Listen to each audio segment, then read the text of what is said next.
of all of the most difficult Pokemon challenges in history. No amount of battling skill, no amount of patience or sheer luck, no amount of game knowledge or the ability to do things quickly will save you from the Medal Rally in Black 2 and White 2. Because within this Medal Rally, there are two specific achievements that test a very unique skill: the ability to gather people, requiring you to get at least 30 people in the same room with copies of these games that are only growing more and more expensive and difficult to find over the years. And after 13 years, I've finally done it. I've gotten the 30 people Funfest and scored 1,000 medals. This is my story, and this is why I host these Funfest meetups at every event I go to, so you can too. But first, let's address the Great Tusk in the room. Oh, hey there, Great Tusk. Wait, is that a shiny Glimmet back there? Let's address the shiny Glimmet in the room. What on earth is a Funfest? So in the center of the Unova region, you know there's that big moat thing with the Pokeball at the center? That's called the Entralink. You can go to the Entralink at any time as long as you have the C gear on the bottom screen.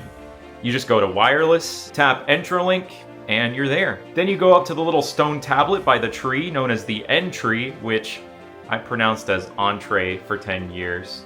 And in Black 2 and White 2 only, that's where Funfest missions start. Once the mission starts, it's a timed mission where you run around Unova, doing whatever the task tells you to collect points within the time limit. And you can either do this solo, or with up to 100 other players over DS Local Wireless, who can join just by simply tapping the little Funfest pop-up on the bottom screen and saying yes. I didn't know that the DS wireless chip could even support 100 people at the same time, and I don't know if the devs at Game Freak even knew either, because there's an in-game disclaimer lady who's like, hey, not everyone's scores are gonna get counted, this is a feature, and they wanted to make sure people would make use of this. So as the two biggest roadblocks to becoming a top medalist and getting every single medal in the game, like this guy, you have to get the 30 people Funfest medal, which involves having 30 people on 30 DSs and 30 copies of this game playing at the exact same time. This already in itself is a logistical nightmare. You might think it's easy because Pokemon Go manages to do this almost every weekend with Gigantamax raids. But Pokemon Go is a social game. A game where people go out and naturally run into each other, with timed events that are happening all the time. And it's on something most of us don't leave the house without, the smartphone. Meanwhile, with this game most of us just play within the comfort of our homes. It's going to take some crazy communication and coordination to find 30 people who are willing to travel to get together to play this at the same time. But just finding 30 people is half the battle with these medals, because you also have to score 1,000 points in one Funfest mission. To put things into perspective, let me show you how many points you can score solo in a Funfest mission, using the optimal path on the highest scoring mission, Find Lost Items. To collect the most sparkling items within the 5-minute time limit, we start from the leftmost edge of the main stretch of Castelia City, then go down the road right next to the Pokemon Center on the rightmost part of town, following that path north to the fountain. But these are the only 3 maps in Castelia City that spawn items, so we're going to actually fly to Nimbasa now, where we're going to do what might seem like a time loss by going to the theme park, ensuring that we collect one item there, and then leaving back to the main city again. Then heading west towards Route 5, where we also want to ensure we collect one item, and then to Driftvale Drawbridge, where we want to do the same. After you've collected your one item from the Driftvale Drawbridge, we're going to fly back to Castelia, the place with the highest item spawn rate, where magically all the items have been restored. The reason why this works is that during Funfest missions, the game only keeps track of the items on 6 maps at a time. And because we collected an item from 7 different maps, the initial map that we first went to in Castelia City is reset to have items again. In following this optimal path, how close to a score of 1,000 are we? We're only at 37. So unless you've got like a wall of 64 once broken DSs that you repaired yourself and rigged up to be able to be controlled at the exact same time, this is not a solo effort. This is something that's going to take a whole team of prepared people to accomplish. And that sets the stage for where today's story starts, back in 2022 when barely anyone even knew what a Funfest mission was anymore. There hadn't been a documented attempt at this since 2014 online. So I decided I would see if I could use my power as a slightly well-known B-list Pokemon YouTuber to see if we could even come close to getting 30 people there. With an impressive amount of preparation announcing that this would be happening 4 days before the event, I set up the first Funfest meetup at Super Smash Con 2022, a Smash Brothers tournament and convention that I knew some shiny hunting friends were gonna be at. I basically just wanted to kind of plan this as a meetup for us and to see who else would show up and if we would even come close to this medal. And to my surprise, people did. And I'm gonna be real with you, I had no idea what I was doing. So scoring 1,000 points was kind of off the table, but we were extremely close to 30 people, sitting at 29. So Shiny Hunter Beniyasha made a $100 sacrifice buying another copy of White 2 from one of the vendors at the con. 30, let's go! 31! Our unlikely group of Smash gamers sitting on the floor managed to get the 30 people Funfest medal. But the scored 1,000 medal felt so out of reach. But then 2023 happened, which felt like the renaissance of people remembering that these medals existed in the first place, and it really became the question of who would end up being the first to get this scored 1000 medal. Chugga Conroy hosted an event at MomoCon, which managed to get 31 people but not get anywhere close to the scored 1000. Johnstone started his great journey to get all the medals too, and was planning on hosting a meetup at GoFest in August.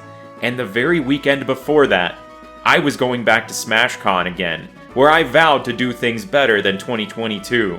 And check this out. We actually got a table this year. No sitting on the floor. There was a designated Pokemon section of the convention. With help from Johnstone's community, I got an optimal route for this mission and actually printed out flyers and passed them around the table. I really wanted this scored 1000 medal. But the first question was, would we even get the 30 people Funfest again? I walked over to the vendors, I knew what I had to do, and solemnly spent $300 on 2 DS Lites and 2 copies of the game complete in box. And we hit that 30 people Funfest medal. I'm getting 30 on games I didn't get 30 earlier. 30! Let's go! We unfortunately didn't have enough people to play every game and maximize our score, so we only got somewhere in the 700s. It was all up to Johnstone the next weekend. I passed the torch, and the GoFest meetup was a roaring success, hitting the scored 1000 medal first try, with a turnout of over 50 people. Johnstone was the first person in the 2020s to get this medal again, and Shelder, who was at both meetups, was the first person to get top medalist in the 2020s. But of course, the story doesn't end here, because I wasn't there, so I still needed this medal. So after a crazy turn of events involving a tweet from VG caster Gabby Snyder watching my video, putting out my feelers, seeing if anyone wanted to do this in New Orleans, and then hearing from Stefan from Pokemon that I might be able to attend with a Creator Pass, I attended NAIC in New Orleans with a Creator Pass. Thanks, Pokemon. And I hosted 2 Funfest meetups. One that I just kind of set up on my own with help from Kotatsu, where we just found a table and said, hey, meet up here. And that one went pretty well. We didn't hit the score of 1000, but no one had to buy any new copies of Black 2 and White 2, which was, a nice first. But the second meetup we did blew this first one out of the water, all thanks to the Retro Shiny Challenge, which Quick Panic was hosting that weekend. This is something that happens at almost every Pokemon event, hatched from the brilliant mind of Nora in the future, where we see how many encounters we can get done and how many shiny Pokemon we can find in an hour. And since it's the largest gathering of people with DSs all weekend, it just makes sense to have the Funfest meetup immediately afterwards, getting 42 people and the highest score I had gotten so far, though it still wasn't 1000. From here, I knew that at future Pokemon events, hosting it after the Retro Shiny Challenge was the way to go. And speaking of future Pokemon events, later that summer, I was once again invited by Pokemon to attend Worlds in Hawaii. After the Retro Shiny Challenge, I was excited to maybe get this medal, because this is the largest gathering of Pokemon fans every year, except this year it was in Hawaii, which is kind of hard for almost everyone to travel to. But we still had a massive turnout of gamers. And in a moment where it felt like it was all over and we didn't hit a score of 1000, I heard Agent V say one thing. This one got 1000. Wait, you got 1000 on that one? What? Yes. No way! Why did that one score 1000? It's the Agent V difference, yeah! That girl with the intro link was right, saying that sometimes scores don't always get counted the right way. I was happy to finally have this medal on one game, but it wasn't my main game, and I couldn't take much satisfaction in being the only person at the event to get it. But luckily, I wasn't the only person in the year 2024 to get this medal, because someone named Bean organized a Unova meetup in Japan for this, and Rick E. also putting together a group that scored 1,000 at the Long Island Retro Gaming Expo. After this, I was like, yeah, look how many people are getting this now. Next time we host this, we're getting that scored 1,000 for sure. And my hubris got to me at San Antonio Regionals 2025, where after the Retro Shiny Challenge, we still managed to get a group of 35 together. Oh, let's go, 30. Oh, okay, nice. But the score we got was lower than what I got at SmashCon 2023. I had simply gotten complacent. What felt like a miracle 3 years ago felt like an expectation now, with the crowd that the Shiny Challenge always managed to bring. I recognized my laziness in sharing the same 3 pictures of the route on social media every time without putting forth any extra effort to try and get people to follow it. But did I apply any of my lessons learned at NAIC 2025? I don't think I actually needed to, because this event was huge, maybe due in part to the video I made about it last year.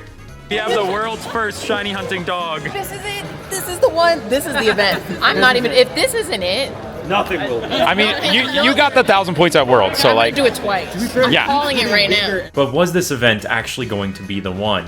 We're locking in gamers. Oh, that's how you do it, that's how you do But it. was everyone prepared to actually lock in and do the route? We watched the number of participants climb above 30 within the first 15 seconds, going as high as 70, and we were collecting points like crazy. It was only a matter of time before this happened.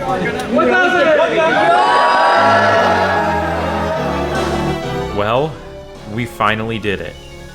And there was nothing that could have possibly made this moment cooler. I just got a shiny gear link. What?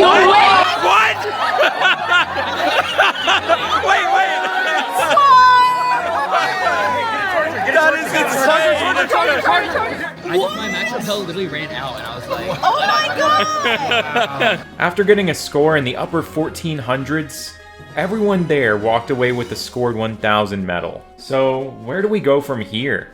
Well, I'd always wanted to see what it looked like when we reached the maximum number of 100 players all at once. NAIC was one of the largest Pokemon tournaments ever, but Worlds in Anaheim was looking even larger, and I was invited there once again as a creator. Thanks, Pokemon. And after the largest Retro Shiny Challenge we've ever had with over 200 people, it was time to see if we could get 100 people together for a Funfest. And we definitely did it. And there were a lot of interesting observations to make during this. First of all, the number of participants greatly varied depending on the system, with some people's games displaying 100 people, while others didn't even meet the scored 1000 on our first attempt. 99, 100, triple digits. I noticed on Kotatsu's DS Lights, we were almost always seeing that full lobby of 100, while on my 3DS XL, I often got a lot lower than that, which made me wonder if the 3DS wireless chip was somehow worse at handling this. But granted, there were a lot of us, and we were taking up a lot of tables, so it was very possible that it was just difficult for all these DSs to actually connect to each other in the first place. video games. Video games. Video games. Video games. I know those. And we effortlessly scored over 2,000 points. So, where do we go from here now that we've created a new record? Well, what if I told you that this wasn't the record? The reason why I've emphasized the 2020s is that the actual world record for this was set at a Japanese meetup in August of 2012, before this game even released in America. And the only remaining evidence of it is this blog post and this one photo. And you know what? I think we can totally break that. If we all study the blade, which is the optimal path that I talked about earlier in this video at this timestamp, and we all show up with our games prepared, following the path, and not accidentally wandering into the house in Undella Town, I think we can collectively score over 3,000 points. And I'm going to be trying this again at NAIC next year and the upcoming Pokemon XP. But let's not just limit ourselves to this Find Lost Items mission. There are so many other interesting Funfests to take on too. Plus, doing this every time also levels up our entries, which allow us to get more interesting pass powers. There's even a secret button combination that unlocks a 4th, extra difficult level of every Funfest mission, and it would be really cool to complete some of those probably for the first time in over a decade. So, the sky's the limit still with these Funfest meetups, and I'll still be hosting them for the foreseeable future, and we can reach new heights, and at the very least, help people get these hard-to-get medals. Thank you so much to Mosquito VGC for keeping track of all of these mission attempts over the past few years, and to everyone who of course has shown up for these, especially Nora in the Future and Quick Panic, who have made this so much easier to host with the Retro Shiny Challenge beforehand. And thank you to everyone who continues to host these to keep the spirit of Unova alive. Thank you so much for watching, and I'll see you next time.